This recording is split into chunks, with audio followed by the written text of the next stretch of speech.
നമസ്കാരം. ഒരു റിവേഴ്സ് മൈഗ്രേഷന്റെ കാലം തുടങ്ങിയിരിക്കുന്നു എന്നുള്ള ചില വാർത്തകൾ നമ്മൾ കണ്ടു. അതായത് യൂറോപ്യൻ രാജ്യങ്ങളിലേക്കും അമേരിക്കയിലേക്കും ഓസ്ട്രേലിയയിലേക്കും ഒക്കെ തന്നെ പഠനത്തിനും മറ്റാവശ്യങ്ങൾക്കുമായി പോകുന്ന യുവാക്കൾ അവിടെ തന്നെ സെറ്റിലാകുന്നു, കുടുംബമായി അവിടെ താമസിക്കുന്നു. എൻ്റെ മകൾ അല്ലെങ്കിൽ മകൻ ലണ്ടനിലാണ്, ഓസ്ട്രേലിയയിലാണ്, ന്യൂസിലൻഡിലാണ്, കാനഡയിലാണ് എന്നൊക്കെ അഭിമാനത്തോടെ മാതാപിതാക്കൾ നെഞ്ചുവിരിച്ച് പറയുന്ന ഒരു കാലഘട്ടം ഉണ്ടായിരുന്നു. അതിന് ചെറിയ മാറ്റങ്ങൾ വരുന്നു എന്നുള്ള ചില റിപ്പോർട്ടുകൾ കണ്ടു. അതായത് റിവേഴ്സ് മൈഗ്രേഷൻ. പല വീടുകളും, വലിയ വീടുകളൊക്കെ തന്നെ കൂട്ടിയിട്ടിരിക്കുന്നു. പലയിടത്തും വയസ്സായ അച്ഛനും അമ്മയും മാത്രമേ ഉള്ളൂ, പലയിടത്തും ആരുമില്ല. അങ്ങനെ ഉള്ള നിരവധി വീടുകൾ കേരളത്തിന്റെ പ്രത്യേകിച്ചും മധ്യ തിരുവിതാംകൂർ മേഖലയിൽ, കോട്ടയം, പത്തനംതിട്ട, എറണാകുളം, ഇടുക്കി തുടങ്ങിയ ജില്ലകളിൽ, ആലപ്പുഴ തുടങ്ങിയ ജില്ലകളിൽ ധാരാളം അത്തരത്തിലുള്ള ഒഴിഞ്ഞ വീടുകളുണ്ട്. പലതും വിറ്റുപോയിട്ടുണ്ട്, പലതും സാമൂഹ്യ വിരുദ്ധരുടെയും ഒക്കെ താവളമാണ്. ഒക്കെ ശരിയാണ്. നമ്മൾ പറഞ്ഞു വരുന്നത് റിവേഴ്സ് മൈഗ്രേഷനെ കുറിച്ചാണ്. യൂറോപ്യൻ രാജ്യങ്ങൾ പലതിലും, ഇപ്പം ഷെൻഗൻ രാജ്യങ്ങൾ ഒഴിച്ച് ബാക്കി യൂറോപ്യൻ രാജ്യങ്ങളിലൊക്കെ തന്നെ സ്ഥിതി മോശമായിക്കൊണ്ടിരിക്കുന്നു. പ്രത്യേകിച്ചും ബ്രിട്ടൻ ശരിക്കും ഒരു ഇസ്ലാമിക രാജ്യമായി മാറുന്നതിന്റെ അവസ്ഥയിലാണ്. അവിടെ തീവ്ര ഇസ്ലാമിസ്റ്റുകൾ മനുഷ്യരെ ജീവിക്കാൻ സമ്മതിക്കുന്നില്ല. പ്രത്യേകിച്ചും ഇന്ത്യക്കാരെ ഒട്ടും ജീവിക്കാൻ സമ്മതിക്കുന്നില്ല, സായിപ്പിനെയും ഒട്ടും ജീവിക്കാൻ സമ്മതിക്കുന്നില്ല.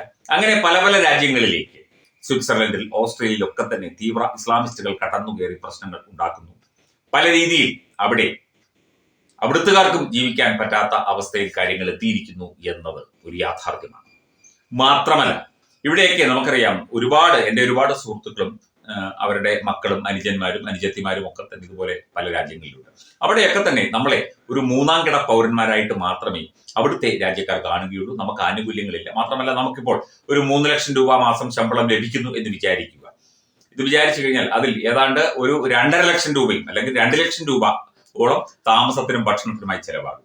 ബാക്കി അമ്യൂണിറ്റീസും മറ്റു കാര്യങ്ങളെല്ലാം കൂടെ പൈസ ചെലവാകും. പിന്നെ അവിടെ പോയി സമ്പാദിക്കുന്നു എന്ന് പറഞ്ഞിട്ട് കാര്യം. പിന്നെ ഒരു ജാടയ്ക്ക് പറയാം, എന്താണ് ലണ്ടനിലാണ് എന്നൊക്കെ പറയാം. അവിടെ പോയി എന്ത് ജോലിയാണ് ചെയ്യുന്നത്? സ്കിൽഡ് വർക്കേഴ്സ് ഉണ്ട്, എഞ്ചിനീയേഴ്സ് ഉണ്ട്, ഡോക്ടർമാരുണ്ട്, നഴ്സുമാരുണ്ട്. അവർക്കൊക്കെ ഭേദം ആയ കാര്യങ്ങളാണ് അവിടെ നടക്കുന്നത്. അവർക്കൊന്നും വലിയ പ്രശ്നങ്ങളില്ല. പക്ഷെ സാധാരണക്കാരായ ആളുകൾ പോകുമ്പോൾ ഉണ്ടാകുന്ന വലിയ തിരിച്ചടികൾ ഇപ്പോൾ വർദ്ധിച്ചിരിക്കുന്നു. അന്താരാഷ്ട്ര നിയമങ്ങളിൽ, വിസ നിയമങ്ങളിലൊക്കെ തന്നെ വലിയ മാറ്റങ്ങൾ വന്നുകൊണ്ടിരിക്കുന്നു.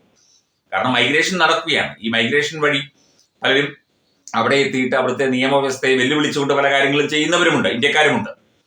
റിവേഴ്സ് മൈഗ്രേഷന്റെ ഒരു കാലം കടന്നു വരുന്നു എന്നുള്ള ചില കാര്യങ്ങളെ കുറിച്ച് കഴിഞ്ഞ ദിവസം സഞ്ചാരിയും മാധ്യമ പ്രവർത്തകനും എഴുത്തുകാരനും ഒക്കെയായ സന്തോഷ് ജോർജ് കുളങ്ങരയും ഈ ഒരു കാര്യത്തിൽ അദ്ദേഹം ആശ്വാസത്തോടെയാണ് ഇത് പറഞ്ഞത് കേട്ടോ. പിന്നെ തിരിച്ചു വരുമ്പോൾ ചിലപ്പോൾ വീട് അവിടെ ബാക്കിയുണ്ടാവില്ല, അല്ലെങ്കിൽ വീട് വിറ്റിട്ടുണ്ടാവും. പുതിയ ഒരു തൊഴിൽ മേഖല തേടേണ്ടി വരും, പുതിയ ഒരു മേച്ചിൽപ്പുറം തേടേണ്ടി വരും. എന്തായാലും ജീവിക്കണമല്ലോ. അതിന് വേണ്ട സൗകര്യങ്ങൾ, അടിസ്ഥാന സൗകര്യങ്ങളും ഇൻഫ്രാസ്ട്രക്ചറും തൊഴിൽ സാധ്യതകളും ഒക്കെ കേരളത്തിലുണ്ടോ എന്നുള്ളൊരു സംശയം കൂടി പ്രകടിപ്പിച്ചുകൊണ്ടാണ് അദ്ദേഹം ആ കാര്യം പറഞ്ഞത്. എന്തായാലും റിവേഴ്സ് മൈഗ്രേഷൻ എന്ന് പറയുന്നത് കഴിഞ്ഞ ഒരു 5-6 മാസമായിട്ട് ഈ ഒരു വാർത്ത, ഈ ഒരു വിഷയം, ഈ ഒരു വാക്ക് നമ്മൾ ചർച്ച ചെയ്യുകയാണ്. റിവേഴ്സ് മൈഗ്രേഷന്റെ കാലം അധികം താമസിയാതെ എല്ലാവരും അവിടുന്ന് കൂടും കൊടുക്കുകയും എടുത്ത് ഇങ്ങോട്ട് വന്നാൽ ഇവിടെ എന്ത് ചെയ്യും എന്നുള്ള ഒരു പ്രതിസന്ധിയുണ്ട്.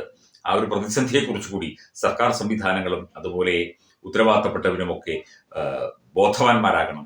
നമ്മൾ ഇവരങ്ങോട്ട് പോകുന്നതിനെ കുറ്റം പറയുന്നുണ്ട്, അല്ലെങ്കിൽ നിങ്ങൾ ഇവിടുത്തെ യുവജനത മുഴുവൻ കാനഡയിലും ന്യൂസിലൻഡിലും ലണ്ടനിലുമാണ് എന്ന് പറയുമ്പോഴും അവർക്ക് ഇവിടെ വേണ്ട സാധ്യതകൾ കൊടുക്കാനും അവർക്ക് തൊഴിൽ മേഖല കണ്ടെത്താനും മാന്യമായി ജീവിക്കാനുമുള്ള അവസ്ഥ ഉണ്ടാക്കുക എന്നതുകൂടി ഒരു പ്രധാനപ്പെട്ട വിഷയം തന്നെയാണ്.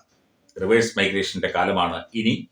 റിവേഴ്സ് മൈഗ്രേഷൻ എങ്ങനെയായിരിക്കും എന്നുള്ളത് തീർച്ചയായിട്ടും നമുക്ക് കാത്തിരുന്ന് കാണേണ്ട ഒരു കാര്യം തന്നെയാണ്.